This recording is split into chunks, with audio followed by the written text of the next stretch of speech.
From the Edge Media Studios in downtown Indianapolis, this is Indiana Issues. Here's your host, Abdul-Hakim Shabazz. Hello, and welcome to Indiana Issues, the public affairs program where we go beyond the headlines and sound bites and bring you Indiana's newsmakers in their entirety. I'm your host, Abdul-Hakim Shabazz, the editor and publisher of IndyPolitics.org. Well, Indiana lawmakers have gotten underway with the second half of session and lots of issues on the table, so we'll talk about that. Also, we'll talk about the primary challenges, transgender athletes, and will Indiana ever see legalized marijuana? And the speaker quits his job. Not job as speaker, though. And so join us on our program today are our good friends Ed Feigenbaum of Hannah News Service, James Briggs of the Indianapolis Star, and Andy Downs of the Mike Downs Center for Indiana Politics. Well, gentlemen, let's go ahead and get started here. We'll start talking about the primaries. When Hoosiers go to the polls this May, they'll find a considerable number of contested statewide races, state and federal primary races, and then what they're used to. By our count, we're looking at about 70 contested races on both sides. There are 48 contested Republican races and about 18 Democrat contested races as well, and about a dozen incumbents also facing challenges. So, Ed Feigenbaum, we'll start with you, my friend. What is up with these challenges? Well, I count 23 challenger races this time in the Republican side and the legislative races versus 12 just 2 years ago. And, obviously after redistricting, you're going to have a situation where people think, hey, this is my time to make my first challenge, to be able to beat somebody, to be able to have a real opportunity before somebody gets entrenched. And we did have a lot of people elected in the last two cycles, so they haven't been quite as familiar with their districts, particularly the new district as well. But there's a group out there called Liberty Defense PAC that's been very active in recruiting some folks from the grassroots. And these challenges all seem to be coming from the right, even against some of the more socially conservative Republicans in the House. And Andy, let me ask you, what do you think about that? Because you've got folks like Tim Wesco, Kurt Nicely, Martin Carborough having primary challengers. And those guys are some pretty socially conservative folks. I mean, so how do you say they're not conservative enough? Would be my question. I think it becomes a question of a purity test. You can't be away from us on even one issue any longer. If you are, then you're not one of us. I think that ends up being pretty narrow in its view, obviously, because there are a lot of people who, when they look at the totality of issues, will realize there's nobody who's with them on every issue. But when people pick one issue, if you're not with them on that, then you're not with them. And I think that's what we see here. James, let me get your thoughts on these primary challenges, particularly from further to the right, or in some cases maybe further to the left than where the voters are, or at least where the candidates are. Yeah, I mean, I just think that's what you get when you have these increasingly safe districts created every redistricting cycle. I mean, Republicans, as we all know, drew the maps, and I'm sure they're not too disappointed. In fact, maybe excited to see District 46, a new district in Indianapolis, with a very, very crowded Democratic primary for state Senate district. And it's sort of the same thing, not so much a purity test there, but it's just setting off this free-for-all for all of these Democratic candidates crowding in, and that's just what you get. They know that whoever comes out of that race is going to cruise in November. So both on the right and the left, when you have all of these safe districts, it just creates the primary is the main event, and then November is just sort of perfunctory. And that brings up an interesting question. I want to start with you. When we look at the fact that so many people have these primary challenges, is that sort of reflected in the legislation that you think we're seeing in the Indiana General Assembly this year, when it comes to things like transgender athletes or critical race theory, or maybe some of the other more socially conservative issues out there? Maybe a little, but I'm not sure the timing is that big of a deal, because you see the legislation you're seeing working through Indiana right now, you were seeing through other states just a few months ago.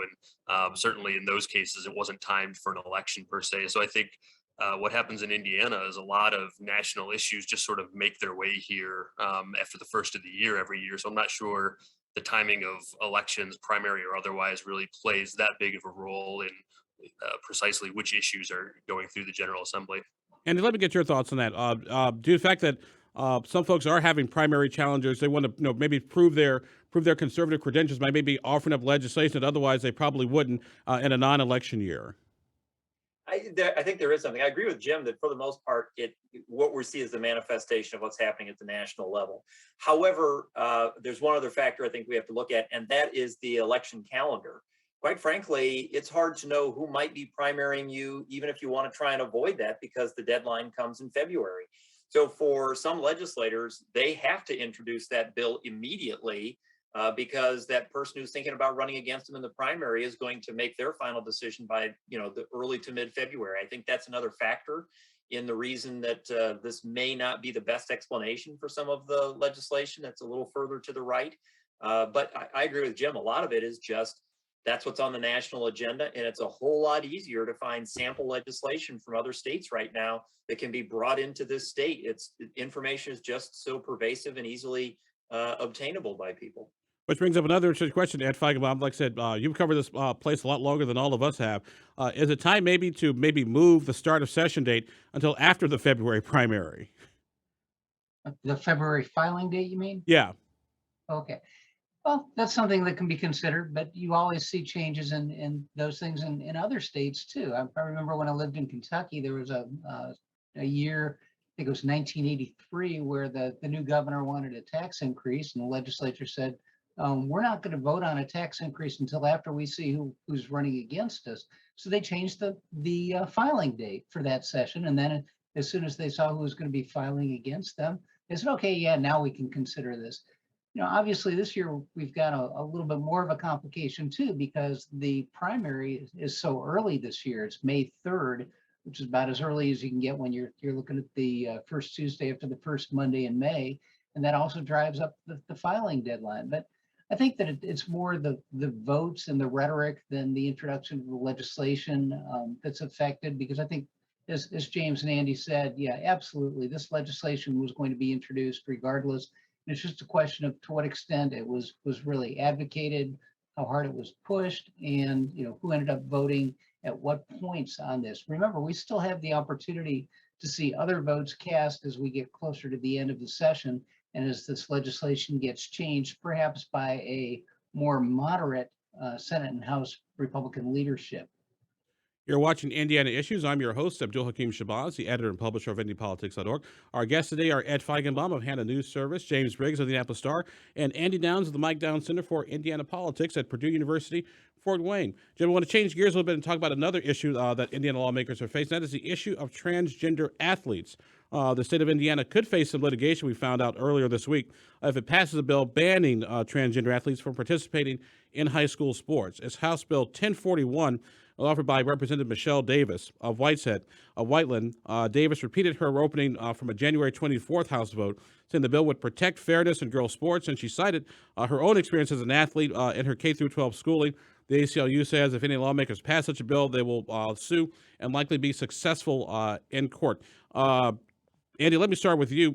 What do you think the impetus is behind this bill, or is this once again another one of those national bills that has found its way to the state of Indiana? Yeah, absolutely. This is one of those national bills that's found its way to the state of Indiana. You just look at the volume of information and news stories, et cetera, that you can see on the national scale. This is a hot topic. It started becoming a hot topic late last year. I think a lot of people would have predicted something would happen this year, and we're kind of seeing that right now. Having said that, I do think that there are an awful lot of people, constituents, as well as some legislators, who are getting more and more concerned about protecting things they consider to be important. And this is something that clearly is going to ignite a certain number of legislators and constituents. James, the bill excludes college sports, where most transgender athletes take place here. I've looked around in the state of Indiana to see if there are any stories of high school transgender athletes trying to participate in what's considered traditionally girl sports, and I can't find any. Is this a solution looking for a problem? Yeah, I think that's sort of a giveaway. Republicans have not made a compelling case that this is a problem in need of a solution in Indiana, as you just pointed out, especially at the high school level.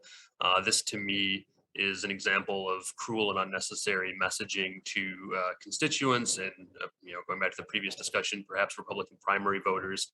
I don't think this is actually addressing an issue in Indiana, just taking up a lot of oxygen in the room. And I think worse than that, to me, it sends a bad signal to people who, a lot of people who are vulnerable in this state, and just sends a really bad message. Ed, let me ask you: is this a solution that is looking for a problem? Because, like I said, once again, I couldn't find any stories or examples of high school. College level is a different creature, but no stories of any high school transgender athletes trying to participate in what is considered traditionally girls' sports. What's interesting, Abdul, is that this bill came up a few years ago. This was a Christy Stutzman idea, legislator who resigned midterm. And the way that she pushed this a couple of years ago was by saying that this was going to interfere with the ability of some female athletes, some girls in high school sports to be able to get collegiate scholarships. And we really didn't hear that advanced as an issue in this year's debate. But what was really interesting to me was to watch two former high school and collegiate basketball players, Representative Michelle Davis, whose bill this was, and Representative Tanya Paff from Terre Haute, a Democrat, who played high school basketball and then played scholarship basketball at St. Mary of the Woods, also opposed this bill. So that the two went at it and basically said, our experiences were totally different. And I think that you'll find that throughout the state, the same kind of situation exists. You're going to find different things, different experiences, different circumstances in different school districts and in different conferences. Are we looking at, James, let me start with you and then work our way around with our group again. Another possible RFRA type of situation if Indiana goes ahead and passes this bill banning transgender athletes? I don't see much of a sign that we're heading toward that level of a controversy, and there's perhaps some reason to think that's why this particular bill is, or this particular policy is advancing, because it's just potent enough to send the right signaling perhaps to conservative voters, but not such a big deal to a wide audience that it's going to lead to that kind of outcry. As I said, I think it's bad policy, but I would not expect the level of outrage if it does go through that we saw with RFRA. Andy, let me get your thoughts. Is this another potential RFRA situation, or is this just the classic example of the culture wars that we're in right now? I think it's going to get a lot of words coming out of a small number of mouths. Let's put it that way. So there will be people who try to turn it into RFRA. There will be people who try to make it sound like as big an issue. I agree with Jim. I just don't think it's going to end up being as big as that, in part because there seems to be such a small number of people who will be affected by it. But it does absolutely throw the sort of information out there, the rhetoric out there that will excite a base. The question is, will it turn off a base as well? And I think there are some legislators who are going to have to think about that. If we go back in time, we can all think of examples of when legislation like this has come up, but then sort of died and just got put on the side because people got what they needed out of the rhetoric, but nobody really wanted to be on record with the vote, or it was viewed as good arguments on enough sides that just let it go. They've certainly gotten to that point, and the fact that there were so few comments in the hearing from legislators earlier this week, maybe we won't see a vote on it, but we'll have to wait and see on that. Ed, let me ask you, this is sort of what happens when Indiana has money in the bank and no money problems. These other issues that are out there would normally be sort of wiped off the map because we're trying to figure out how to balance our budget and take care of education, other sort of pressing state needs. But the fact that Indiana has $5 billion surplus and some change, does this sort of make way for these issues to bubble up, so to speak? You certainly can make that case, but I don't remember that the legislature was the entity back in different times that changed the way that we hold our high school basketball tournament as a one-class system. Now, the legislature tried to get involved afterwards, but certainly not in legislating that to begin with. So, yeah, you might be able to make that case, but there are certainly other pressing issues that they could be looking at as well this session that they have not decided to take on. Before we take our quick break here, James, I want to get your thoughts. Senator Jeff Ratz of Richmond, who was the committee chair of education, basically said no recording this past week at the Senate education meeting. He ended up changing his mind about 3 hours later. Of course, after the public access counselor came out and said, no, you can't do that. You got to let people have to be able to record the meeting. What are your thoughts on what happened in the Senate Education Committee this week, particularly when it comes to journalism and open records and journalism and the ability to record a legislative hearing? Yeah, as someone who was recording at the very moment he said that, it struck me as odd and just obviously unlawful. I don't know what he was thinking. I would think he would know better, but clearly, as that day went on, it was clarified that was an unlawful direction. I don't think he was really up to anything nefarious there. As he noted, the video and the audio of those hearings is available online. So I don't know what he was getting at there, to be honest. All right. Well, our guests on the program today are James Briggs, columnist for the Indianapolis Star, Ed Feigenbaum of Hannah News Service, and Andy Downs of the Mike Downs Center for Indiana Politics at Purdue University, Fort Wayne. I'm Abdul-Hakim Shabazz. You're watching Indiana Issues. When we come back, we'll talk about the speaker sort of leaving his job, not a speaker job, but his other job. And will Indiana ever see legalized marijuana? You're watching Indiana Issues, coming to you from the Edge Media Studios in downtown Indianapolis. We'll be right back.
Welcome back to Indiana Issues. I'm your host, Abdul-Hakim Shabazz, the editor and publisher of IndyPolitics.org. Our guests on the program today are James Briggs, columnist for the Indianapolis Star, Andy Downs of the Mike Downs Center for Indiana Politics at Purdue University, Fort Wayne, and Ed Feigenbaum at Hannah News Service here in Indianapolis. Well, Indiana House Speaker Todd Huston resigned his position with the College Board, a national not-for-profit home for programs such as the SAT and other advanced placement tests. He left his salary of $460,000 and some change amid criticism that his employment posed an awkward conflict for his support for legislation in the K-12 curriculum in Indiana schools. The speaker said he was doing it because he simply owed the demands as speaker. Ed Feigenbaum, I'll ask you at the start of this conversation. There wasn't legislation in the bill that would limit discussion and teaching of race and gender in Indiana K-12 schools. The speaker and his job parted ways. Is the speaker's story believable? I think you have to take the speaker at his word. But I think that you also have to look a little bit at a higher level on this one, and that's that it's very difficult to find an employer that does not want to have someone be a leader of a legislative body. It's certainly advantageous to them, and we all saw what happened, back in the day with Pat Bauer when he was Speaker of the House, and then certainly we've not seen speakers and Senate President pro tems change law firm jobs while they have held those positions, because it does help, at least in terms of prestige, if not in terms of something, absolute, in being able to communicate some kind of message that the employer would like to have communicated. I don't know that Speaker Huston necessarily was doing anything that was adverse to the interests of his employer. I don't know that the employer necessarily looked at anything that he said or did as being problematic for them. I think that the speaker needs to be taken at his word here and just look at it in totality, and to say, hey, look, maybe this was time to step aside. I'm going to have some conflicts with some of the legislation that I deal with my employer, and I really enjoy what I'm doing. I feel like I'm making a contribution to the state, and that's why I need to step aside. Andy Downs, the speaker, told us at the media availability this past week that he was just basically tired and just couldn't do the balance of being Speaker of the House and doing his job as VP with the College Board. That makes sense to you? I think it does. I'm not sure people appreciate how difficult being a legislator is, number one, but then being a legislator in a leadership position like he is, and for that matter, throw on top of it, a high-end executive job. That's a lot of time that's going to be taken up, and not many people are going to be able to do that for extended periods of time. I would like to make sure, though, that we at least mention the concept of the part-time legislature. This is a problem you have in Indiana. When you have a part-time legislature, you're going to have people who have day jobs. And on the one hand, we're going to say, great, you are somebody who works in the insurance industry or banking industry, or you're a farmer, you have expertise that will be helpful when we're considering bills related to that. And at the same time, what we're basically saying is we want to put you in a position where you're going to be in a conflict. So, that's part of what we have to deal with and recognize as a reality in the system we have here in Indiana. And James, let me ask you that to follow up on Andy's comments. Is it time for Indiana to maybe start thinking about maybe perhaps a full-time legislature? Now there are arguments for and against. I would say the biggest argument is against the full-time legislature is immediately to our west in my home state of Illinois. But also some folks say, hey, if you got a full-time legislature, you got to pay them a little bit more, but at least they can focus on the jobs at hand. Don't have to worry necessarily about these sort of possibly direct conflicts of interest.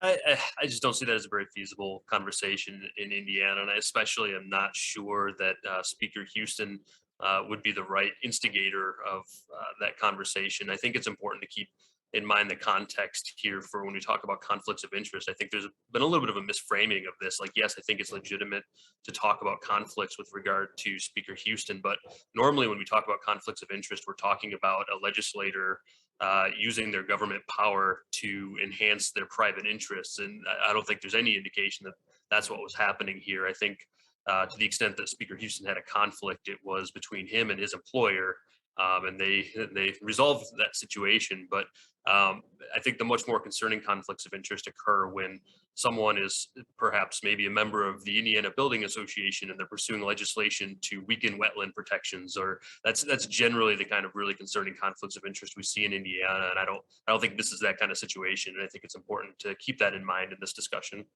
Ed, you think the speaker's going to have trouble finding a new job? No, I don't think so. Based on comments we heard from others moments ago, I'm pretty sure there'll be plenty of people who will knock on his door and ask him to have lunch with them and then offer him a job. Ed, let me get your thoughts on before we change gears a little bit.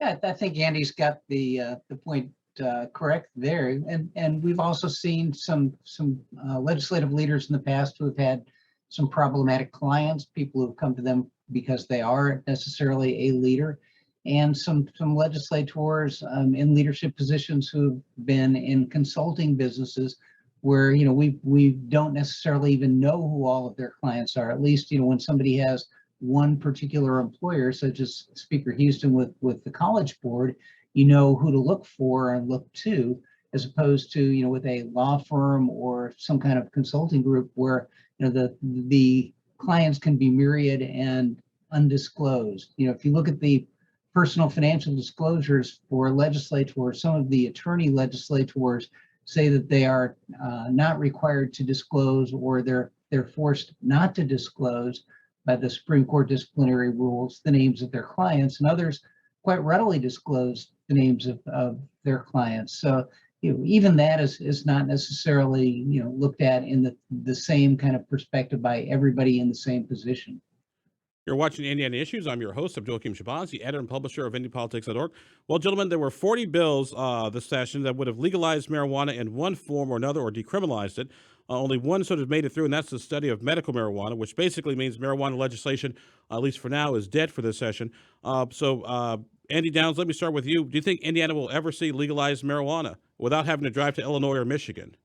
Yeah, I don't see us being in the top half of that happening in states. This is going to be one of those instances when it happens, it'll happen, I think, because something's happened on the national level or because 49 other states have done it.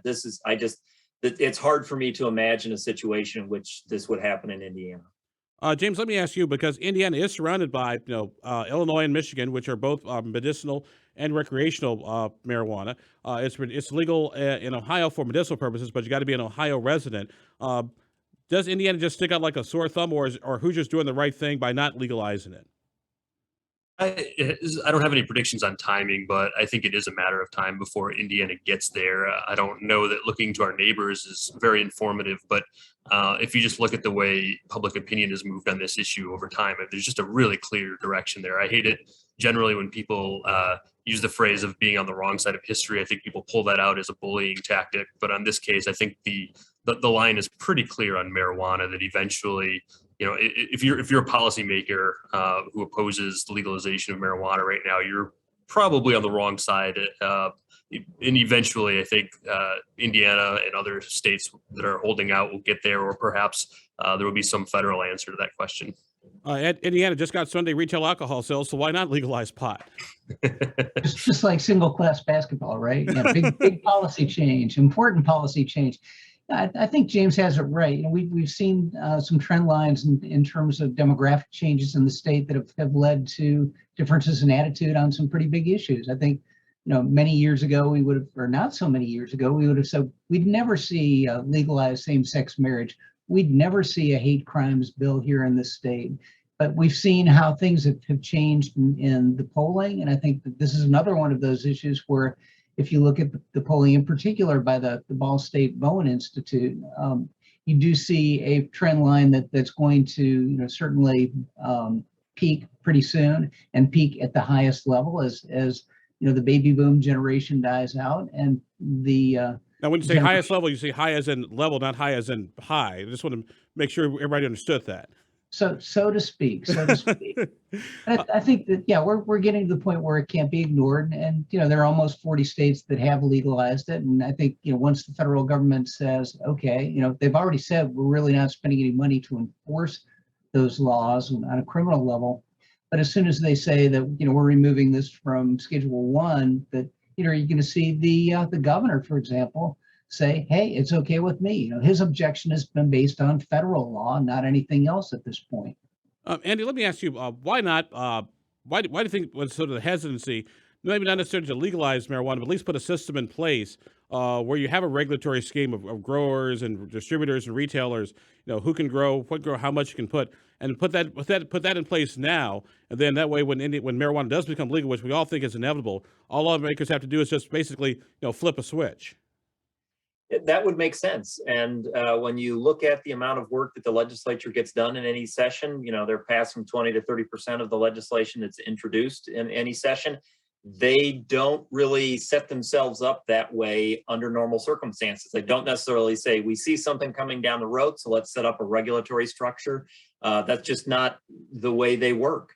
No need to have the structure until you're going to do it. And by the way, if you set up the structure, you're sort of admitting that you want to do it.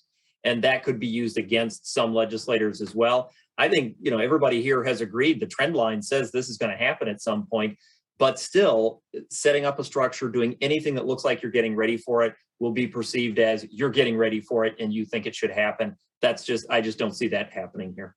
So James Briggs, can marijuana advocates take the study the medical marijuana as a victory? So I do have one note as to why I think maybe we're dragging our heels here in Indiana. So Democrats made this a big issue, which is why there was so much legislation.